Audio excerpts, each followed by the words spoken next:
Hello everybody, how's it going? It's me Crendor and welcome back to a Good Night Crendor video. It has been a while, and I decided that I would just do some more ASMR stuff because I've actually been watching and listening to ASMR of my own. Well, not that I've created, but ASMR other people create, and it kind of inspired me to do some more ASMR. Obviously, I have the ASMR food reviews, I have the Warhammer ASMR, but I've had a lot of people come to me and they were like, Crendor, you should do more ASMR weather report reading. Which I guess they're right because that was my highest viewed video on this channel in the last 2 years, I'm going to say. So I guess they are right. I should do more of these. And I think I will. I mean, it's easy for me to ramble. I literally live stream and I've done YouTube for 13 years. So it's always funny because you hear the people say, you hear people say, live streaming and making videos and all this stuff. It's like an art form, right? Or doing radio or anything because you have to constantly talk to yourself. And I think it is true. I think it's something that everybody has the ability to do. Maybe not everybody, but I think a good amount of people have the ability to do it, and it's a trait. I think it's something that you can learn. I think it's something you get better at. And I would say even if you're not capable of doing it, that you have the capability to improve. And I think that goes for pretty much everything. I would say think about it like a sport where maybe if you're a top tier baseball player, right? And you improve your ability to play baseball over time, maybe you go from you're naturally gifted at baseball, you go from like a B plus to an A plus. But that doesn't mean if you're a C minus baseball player that you can't go from a C minus to a B plus. And I would say even sometimes you see it in sports where somebody's a really naturally gifted athlete. Say they're like a B tier athlete at baseball or something, or basketball, whatever it is. But they don't really put the work in to improve themselves. They just kind of go like, oh, I'm naturally gifted. Then someone else is like a C plus grade athlete and they put the work in and it gets them to an A minus tier athlete, and they might not be as naturally gifted as that other person, but they put in the work to get to improve over that other person. And I think that goes for just life in general. I think a lot of people they don't put in the work into things they feel they're not good at, even though I'd say all you have to really do is just do what you want to do and improve at those things. It doesn't matter what it is, making music, podcasting, YouTube, sports, drawing, like whatever it is. If you do something over time, you're going to improve at it. So that's the start of my rambling is... I guess I've done this for so long that it's just become something I'm very capable of doing for a while. I think, I heard somebody say that if you really want to do radio, because I heard the guy on the radio say this, he was like, just go into a room and talk to yourself out loud, like I'm doing now, for 10 to 15 minutes. And see how it goes. And I think he's right. I think it's definitely something that's tricky to do at first. And I think people struggle to find topics to talk about or keep the conversation going. But it definitely does become a lot easier, because I don't know if it's because your mind just thinks faster when you're in this mode. I don't know if it's because you get used to talking this way, yeah, I mean, I have to remind people I don't talk this way all the time, right? I don't nonstop talk constantly. I've had some people say that about YouTubers and streamers and all these things, like, wow, these people must talk all the time. It must get annoying. And I'm like, no. Like when I'm, doing anything, like going out to a restaurant, I'm not nonstop talking, like blah, blah, blah. When I sit down to watch TV or play a video game or do whatever, I'm not talking while I'm doing it. I'm just sitting there, not saying anything. I always think of it like a switch where I hit the start recording or start streaming button, and it's like you flip a switch, like it clicks on, like, and you're just, what's up, everybody? How's it going? Then as soon as you turn it off, you're just kind of, it's almost like you expend all this energy doing this thing. And after you've done that, you turn the switch off and you feel drained essentially, because I'm not somebody that's used to being extroverted and talkative and everything. And when I have to do extroverted things, it completely drains me. Like people I know, like Jesse, are kind of the opposite. They feed off the social interaction. They're like a social lighthouse, I always call it, where he brings in the people. He's like the light spinning around and all these boats are coming in, and he feeds off the energy of other people. While I enjoy being around other people and I enjoy that energy, but yeah, it's that diagram of like the battery. There's like a battery, and you just slowly get rid of your energy and you got to go recharge. And so my recharging is just being alone and not doing anything is pretty much it. Or even, I wouldn't say not doing anything. Either playing a game or watching sports or something, or just going for a walk, or reading, or Warhammer painting and building. Those are all just big ones I do. So yeah, I'd say in terms of being able to do something like this, I actually don't know if I could do what a lot of ASMR creators do, where they just go for like 2 hours or like an hour to 2 hours. And that blows my mind. I mean, I say that because, and then I'm like, well, I live stream for numerous hours at a time, right? But there hits a point during the live stream where I'm not as energetic as the start. So it also ends, a lot of times I'll start focusing more on the game if I'm playing a game, and then I'm kind of just narrating my experiences, and that's not as taxing, I would say. If anything, it's more taxing on my voice, especially like right now, or as I'm talking, I'm not diaphragm talking, right? I'm talking up in my upper chest and my throat, so it's just kind of straining on my voice more so than if I was normally talking. But I think this voice is probably more of an ASMR soothing voice. Although it is actually healthier to breathe and speak from your diaphragm. And I think I probably could speak more from my diaphragm even while doing this, but I even have a tendency to talk from up here. I think most people do. And you tend to breathe more like chest breathing, and it can put strain on just all of this, all your muscles. Sorry, I hit the thing. That might be a good noise. I don't know. So yeah, I figured I would start my ASMR ambient rambling series again, and I thought I was thinking about what would I talk about. I was like, I could do like certain topics, and I was like, I could literally just talk about anything. Like what we've done right now, it's been 10 minutes of me talking about breathing, talking, and talking to yourself, I guess.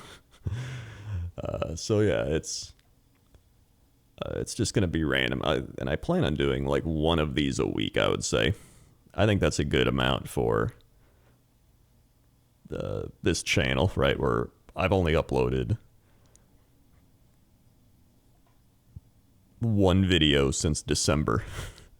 So doing one a week, honestly, pretty good. And then I think I'll do maybe reading the weather would be fun. Because that's not too bad. I think I just find a bunch of weather reports and then we read the weather. But to me, it's actually easier to do something like this, where I'm just constantly talking and narrating my thoughts, because I think I'm just so much more used to that.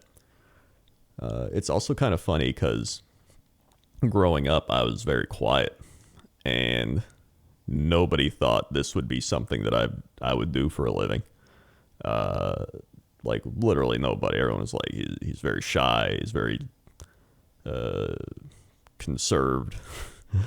And so when people start being like, oh my God, like you go on the internet and you just talk and, just make these videos and all this stuff, it blew everyone's mind. And I think it goes to show that a lot of people, I would say primarily more outgoing people, find the quiet people a little like they're weird, like, oh, they don't talk, so they must be almost dumb or something, when most of the time it's just you're the opposite. You're just so anxious and so aware of everything that you don't want to say anything.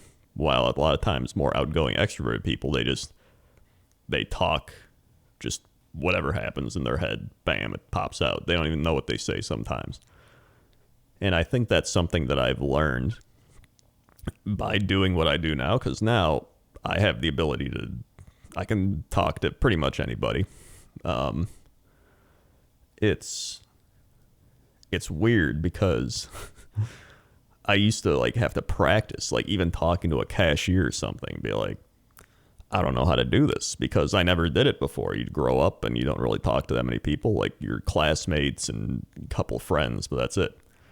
Going up to strangers is like, blow your mind. But now, having interviewed people and talked to people and all these things, it's like, it's like I mentioned earlier, it's a trait or a skill that you learn. And so now I can just talk to anybody. And I think being someone that's more introverted, I would say that actually benefits me when I'm in an extroverted mode like I am now, because I'm much more aware of my surroundings, I would say, than a lot of people typically. Part of that's due to anxiety, and your brain is always scanning for dangers, like, could that person be crazy? Could this thing here fall off the table? Could this thing over here, I don't know, could that sign up there fall and hit me in the head? Your brain is constantly thinking of these things and analyzing and looking. And I've noticed that so many people just are oblivious to their surroundings. Like, I could be like, oh my God, look at that person. They're wearing a clown suit and holding a meatball sub. And someone would be like, what? And I'm like, you kidding me? You didn't see that? Like, it blows my mind. But I mean, aside from that, I would say that so many people are like, oh, I'm like this person because they're introverted. I'm like this person because they're extroverted. And I think there's a scale. I don't think anybody is just introvert, extrovert. That's it. Or ambivert, I guess, be in the middle. Because I remember even when I was like 23, I was like, I took what's it called? INTP Myers-Briggs thing. And even that's trying to like kind of categorize it, I think, too specifically, when I think it's extremely difficult to break down and kind of set in stone what somebody is, because there's so many different aspects to just human interaction and the brain and socialization and all these different things. And I would say that just saying I'm an introvert doesn't really mean anything, because there could be someone who's an introvert, They might hear someone go, oh, I don't like talking to people, I'm an introvert. And then someone else goes, oh, I don't like talking to people either, I'm also an introvert. We're like the same. But one of those people might not like talking to people, but they might like being around people, right? They might like going to the gym or the coffee shop and the bookstore and being in an environment, but they don't want to interact with those people. They just want to be around people. While someone else like that might not even want to do that. Like, oh, I don't want to even be around people. Like, that's the level of introvert that I am. And so there's a scale. And like at the same time, somebody that's extroverted might really like going out and hanging out with maybe like 3 or 4 people. And if it goes over that, they might be like, whoa, like that's too many people now. Like it starts pushing their boundaries. Or maybe somebody even extroverted likes to go to parties with like a bunch of people that they know, but once they go to like a big super event with people they don't know, then they're like, oh, now I'm overwhelmed. There's a scale like constantly, and I wouldn't even say that's completely accurate because there's so many different variables behind that. So I think it's a term that becomes overgeneralized when everybody's really just different. Me, I'm the type where I would say it's weird because I'm introverted to an extent where I do need to recover from social interaction. But I do enjoy social interaction and going out and being around people. Like I enjoy going to the gym and being around people that are exercising. I enjoy going to like a coffee shop to write. I enjoy going to events like like a convention or like a music thing, a concert, that's what they call them. I enjoy even just meeting up with friends, like going with a friend to a bar. I enjoy going, even if that friend was like, hey, can I bring one of my friends with? I'm like, sure. Like, I don't care. I'm not like, oh God, I can't talk to this person, whatever, because I think I've learned over time how to interact with new people. Now, if they said, I'm going to bring like 4 friends with, that would bother me, because if there's only one person, even 2 people, I'm like, I can handle that, right? Because I primarily am better with one-on-one interaction, because like I've interviewed from my fishing with Crendor thing, like streamers, YouTubers, authors, game developers. So when I'm in a one-on-one interaction thing, I know how to deal with this. Like I've done this a bunch of times, right? I'm going back and forth, just being like, so what do you like? What are you into? What do you do? And when you get some information, you can work with that. Like, oh, how'd you get into that? How'd you do this? And right, and you kind of are just asking follow-up questions and being generally curious and interested in that person, and being like, how did you get here? How did you become what you are today? But when there's so many different people, it's so much more difficult to form that connection, I guess. And it becomes much more of a small talk, shallow conversation, and I hate that. I can do small talk, but I don't mind small talk when it's like I'm going to Home Depot and I gotta buy a door. You know what I mean? And I'm like, oh, hey, what's going on? Oh, nice to meet you, Greg. I'm me and blah, blah, blah. How long you work here? Oh, that's cool. Are you going to check me out at the door? All right, great. Like that type of thing. Like, I don't mind that. But I'm like actually trying to get to know somebody and have to do small talk, and you don't have enough time, or you have to keep swapping conversations. That overwhelms me. I can't do that. And I guess I've learned that over time as well. But that's why it's so complex, because it's like, oh, I hate small talk. And I'm like, I don't hate small talk, but I hate small talk in specific situations. Like even if I'm like that one convention I went to, Adepticon, I was like having a beer at the bar, and the one dude that I was talking to left because he had to go do work.